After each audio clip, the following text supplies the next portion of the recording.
Chegamos ao mês de março, e março é um mês muito importante para o São Paulo Futebol Clube.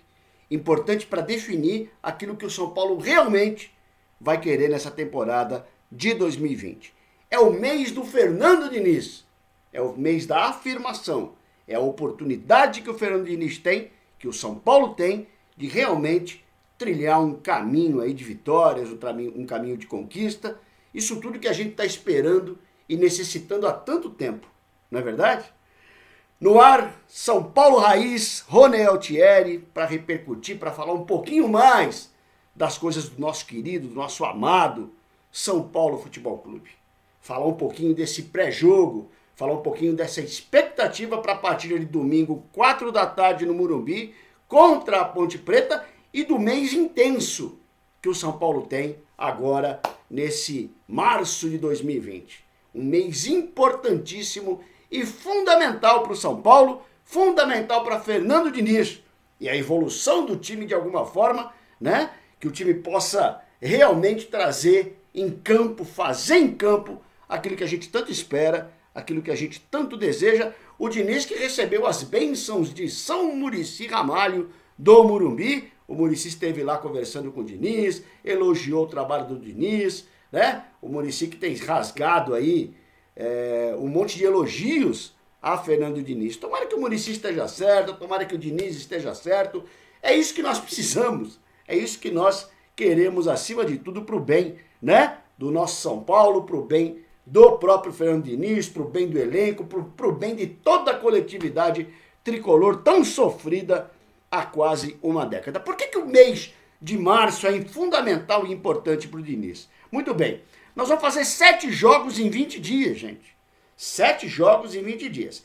Se até agora o Diniz teve, desde a volta das férias lá, semanas e mais semanas para poder trabalhar, a partir de agora ele vai ter jogo quarta, meio de semana, final de semana, meio de semana, final de semana.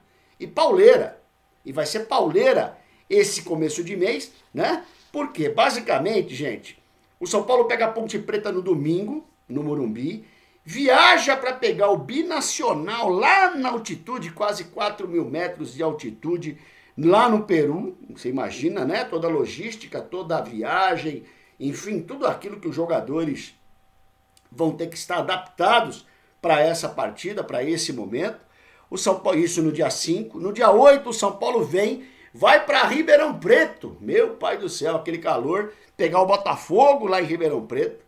Aí o São Paulo vem no dia 11, pega a LDU aqui no Morumbi, pega o Santos aqui em São Paulo, pega o River Plate aqui em São Paulo e pega o Bragantino também. Pois bem, o São Paulo tem todas essas partidas aí para fazer do dia 1º de março, domingo agora, até o dia 21 de março, nessa correria que vai ser a vida do São Paulo para essas próximas semanas que se apresentam. Além da correria, existe a intensidade das partidas, né? Se por um lado, domingo, de repente, o Diniz resolve entrar com um time misto, né? Um time alternativo, que imagino que fosse o ideal, porque no meio da semana a gente vai ter que jogar na altitude contra o time peruano, novidade na Libertadores, o time entusiasmado, o time feliz demais por estar enfrentando o grande São Paulo Futebol Clube, né? Por outro lado, o São Paulo tem o quê?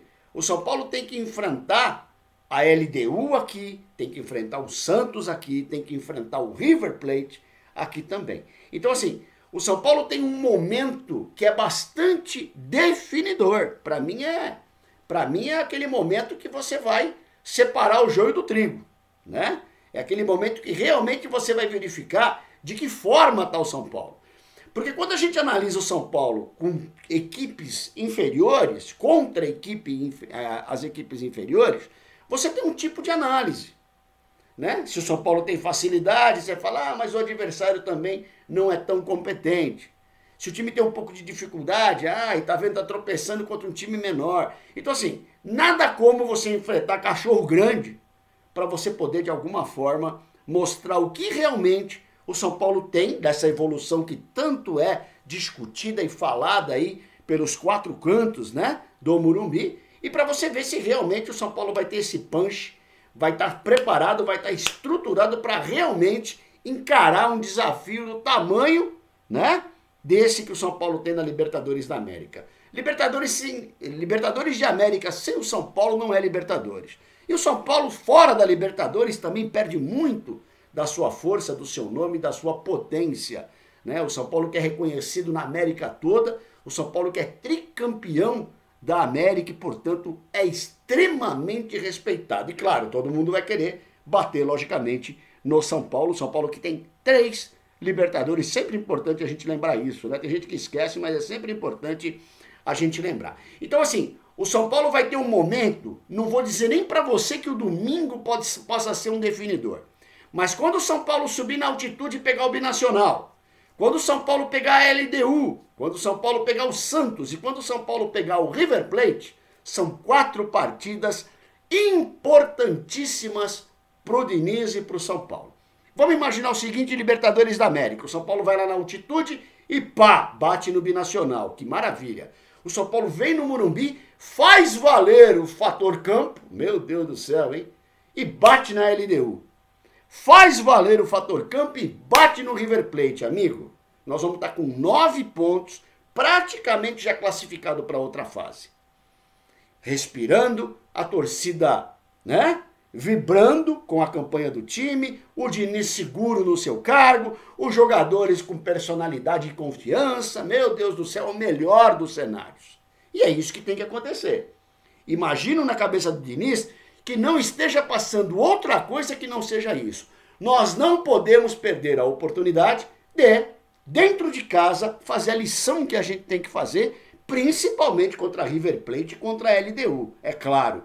Porque depois nós vamos pegá-los nas suas respectivas casas. E aí a história é outra. Se complicar em casa, imagina fora. Então é muito importante esse momento. Não vai ter um outro momento, uma outra oportunidade, né? E o Diniz sabe muito bem que chegou a hora de mostrar quantas garrafas o Diniz tem para vender.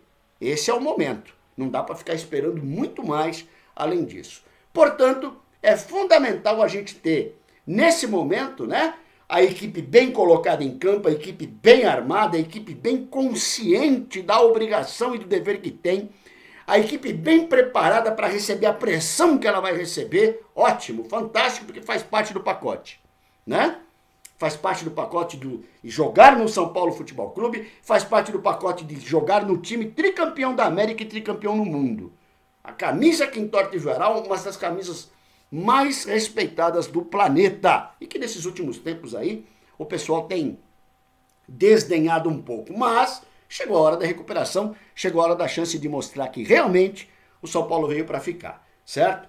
Muito bem. Então o Diniz tem essas partidas na mão, um mês de março cheíssimo para ele poder trabalhar, né? E é claro que dentro desse aspecto, o São Paulo já tem na primeira partida agora contra a Ponte Preta no domingo esse preparativo, digamos assim, esse aperitivo, digamos assim, para a intensidade do mês de março, para a feijoada que vai ser no mês de março, que o bicho vai pegar e a coisa a gente sabe que não é fácil. Então, portanto, eu estou denominando o mês de março como um mês de Diniz no São Paulo Futebol Clube, né? 7 jogos em 20 dias, 3 confrontos top, opa, LDU, Santos e River Plate, né? Aqui em São Paulo. Enfim, o Diniz tem a oportunidade, o Diniz tem a faca e o queijo na mão para poder fazer, né, o melhor possível que conseguir, que é, logicamente, as vitórias. O Antony já virou um problema no treinamento da semana, se machucou, né? Não sabe aí quanto tempo vai ficar ausente. E o Diniz já está trabalhando algumas possibilidades, é claro. Treinou com o Pablo jogando pelo lado direito. O Pablo foi pro banco, ficou um pouco triste e tal. Agora já tem a oportunidade de voltar pro time. E o Diniz aposta muito nisso, de que o Pablo vai pegar no tranco. Que seja no tranco, mas que pegue, né? Então ele possivelmente ele vai dar novamente essa oportunidade pro Pablo. Criei uma enquete, tá lá uma enquete aqui na página do São Paulo Raiz aqui no YouTube. Tem uma enquete lá. Quem que você escolheria? O Toró? Para dar mais uma oportunidade para o menino desenvolver, de repente, de uma vez por todas, né? Tirar essa nhaca e voltar a jogar aquele futebol que a gente viu o Toró começando a jogar. O Everton, aquele canhoto pela direita, tendo o mesmo efeito de jogada que o Antony faz, de repente isso. Quem sabe o Igor Vinícius, fazendo aí a composição junto com o Juan Fran, Igor Vinícius que é muito veloz, que é rápido, né? De repente ele faz uma combinadinha, uma dobradinha ali com o Juan Fran. Ou seria o Igor Gomes, porque aí eu devolvo o Hernanes para o meio de campo, fico bem com o Hernanes e jogo o Igor Gomes para ficar um pouquinho mais no ataque. É uma possibilidade. Ou, como eu falei no começo, o Pablo, que eu estou achando que é o que ele vai acabar escolhendo, até porque ele tem treinado. Pois bem, time alternativo. Vocês acham que no domingo o São Paulo deve entrar com um time alternativo?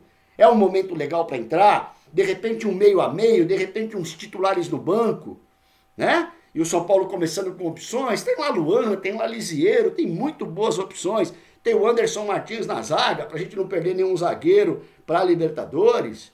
De repente isso, né? O Everton no time titular também, de repente, o Everton que hoje é reserva. Então, assim, opções, o Diniz tem várias. Você viu aí, eu citei aí só para o lugar do Antony uma série de possibilidades que o Diniz tem para trabalhar. Isso é muito legal, ele tem um elenco qualificado e tem que fazer esse elenco qualificado jogar bola, né? Repito, tem gente que fala o elenco do São Paulo é fraco, eu discordo. Para mim, o elenco do São Paulo, dentro da realidade do futebol brasileiro atual, é dos melhores que tem. Ah, mas não é o melhor. Não, não é o melhor. Mas também não é dos piores. São Paulo tem um excelente elenco, jogadores que custaram caro, jogadores que custam caro o salário todo mês para o São Paulo e que, portanto, tem que devolver para o São Paulo tudo isso que o São Paulo tem dado para eles, é claro. Enfim, fica aí a expectativa, a esperança da entrada do mês de março, a começar com o pé direito contra a Ponte Preta e a gente vai embora. Aí a gente vai em frente rumo às vitórias que o São Paulo precisa. Não, empate lá no Peru, bababá, não está bom não. Tem que chegar lá e ganhar. Não, mas é o River Plate aqui, é difícil. Não, a nossa casa, nós ganhamos. É assim que funciona, não importa o que aconteceu até agora. O que importa é o que vai acontecer daqui para frente com o São Paulo Futebol Clube já chegando. Desculpem, daqui a pouquinho na final do Campeonato Paulista, nas finais do Paulistão e também na fase de grupos aí de classificação para o restante da Libertadores. Legal, gente? Um lembrete só, saiu a tabela do Campeonato Brasileiro, o São Paulo estreia em Goiânia, grande torcida do São Paulo na região central do país, né? Gigante, lá o São Paulo sempre que joga lá, lota o lado São Paulino, o São Paulo estreia lá, depois recebe o Fortaleza do Mito, aqui no Morumbi. E nós vamos pegar o Vasco da Gama depois no Rio de Janeiro, os 3 primeiros jogos, as 3 primeiras rodadas. Mas primeiro vamos falar do Paulistão, primeiro vamos falar da Libertadores e aí a gente vai pensar no Campeonato Brasileiro, tá certo? Tamo junto, elenco do São Paulo, contamos com você, Diniz, contamos com você, acima de tudo. E a coletividade tricolor, logicamente, vai estar apoiando e vai estar incentivando o São Paulo nesse mês de março gigante para a história do clube. Legal, gente? Avante, tu és forte, tu és grande, São Paulo Futebol Clube, Rony Altieri, São Paulo Raiz na área, um grande abraço.